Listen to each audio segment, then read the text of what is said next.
Туғандар, ассаламу алейкум, биздин каналдын көрүүчүлөрү, саламатсыздарбы? Ушул экранда турган сүт багытындагы бооз эчки сатылат, достор. Карап көрүңүздөр, ушундай эчкилерден издегендер болсо, экранда номери бар. Чалыңыздар ээсине. Мынакей доставкаларын уюштуруп берет.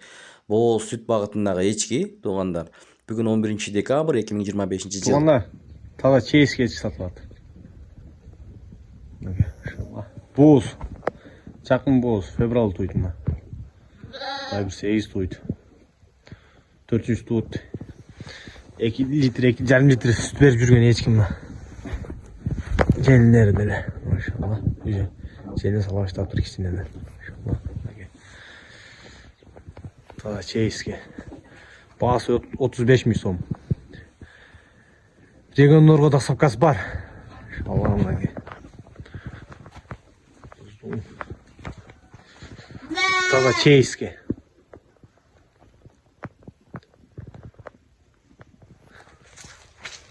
Желдерler bir daha çok jelin.